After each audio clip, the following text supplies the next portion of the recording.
Plus, il est 18h37, on tient le timing, je suis content et maintenant j'ai le plaisir d'accueillir à ma table Daniel. Salut Daniel. Bonsoir Omar. Qui est accompagné de son invité Camille, Anglada, Absolument. qui vit à proximité du quartier. en haut là, juste en haut.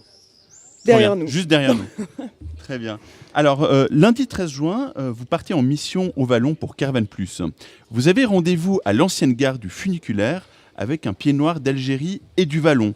Une rencontre insolite, hein. Alors oui, plutôt.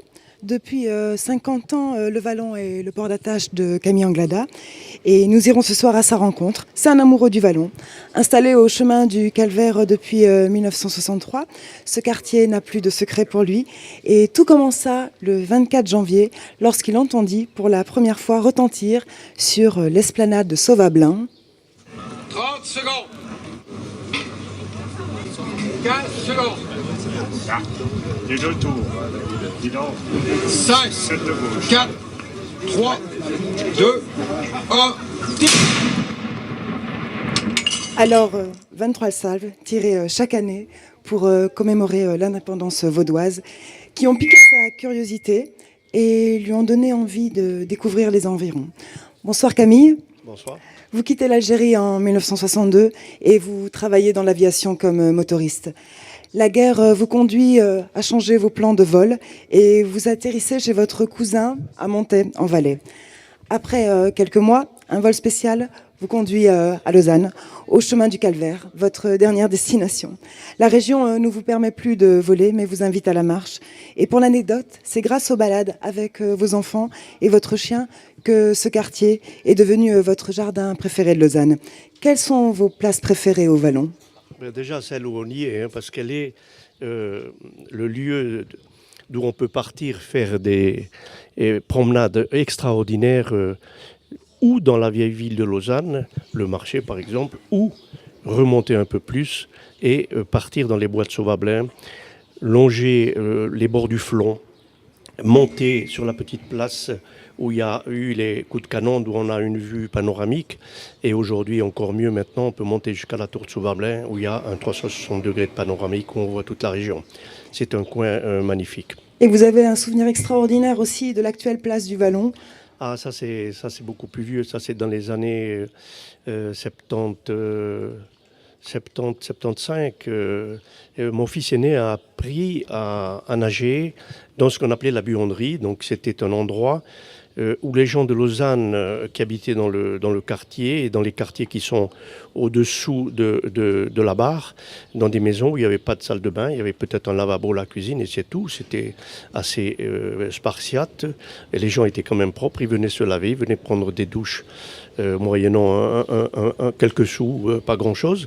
Et puis dans le bassin, il y avait tous les gens du quartier, tous les petits gosses du quartier, c'était leur piscine.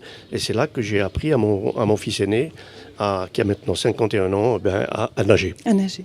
Et en remontant la rue L'Industrie, on peut trouver en fait l'espace, donc le théâtre de 21. Mais il y avait quelque chose de très spécial en fait dans les vieux tunnels de ce théâtre. Le théâtre 21, moi j'ai connu, avant qu'il y ait le théâtre 21, ici j'ai déjà connu encore un petit peu les écuries de Lausanne, hein. Il y avait quand même encore un ou deux chariots qui étaient avec des chevaux.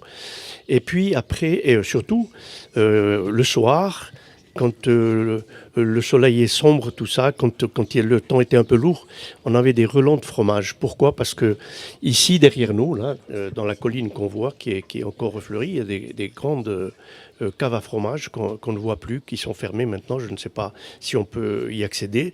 Il y avait un fromager qui faisait des fromages ici. Et moi, pour descendre au Vallon, je passe par un petit sentier qui n'est pas entretenu, mais il est entretenu que par les gens qui passent tous les jours et qui le maintiennent en état.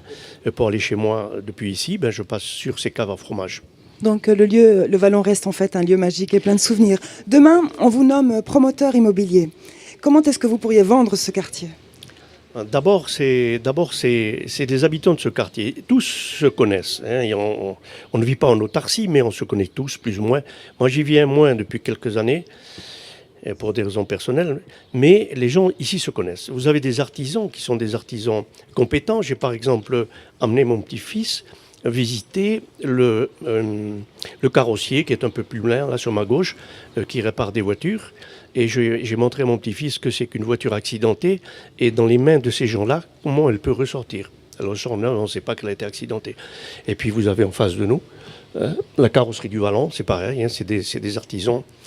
Mais donc au-delà des lieux, ce sont les artisans en fait qui font ce quartier, ces habitants, qui ont un certain attrait. Et puis, je trouve que ce qu'il faut surtout, et ce qu'il faudrait développer, et j'en ai parlé à la commune, je l'ai écrit à certains municipaux de Lausanne qui sont partis maintenant, notamment Madame Zamora avant qu'elle s'en aille, qui avait l'idée de remettre en marche le funiculaire de Sauvablin.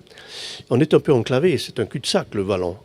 On est traversé que par les gens qui travaillent aux ateliers de la ville ou à l'usine d'incinération Tridel.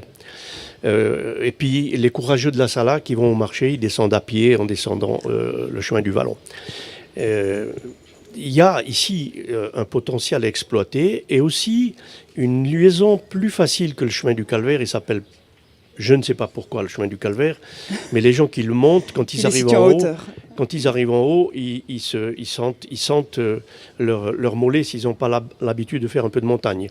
Donc voilà, une liaison depuis le Vallon vers le Chuve. Vers le Chuve. Voilà, gens modernes. Alors, parmi ces revendications, on sait que vous faites partie en fait de l'association de maisons de quartier. Oui. Mais qu'est-ce qui vous a conduit finalement à fréquenter ce lieu?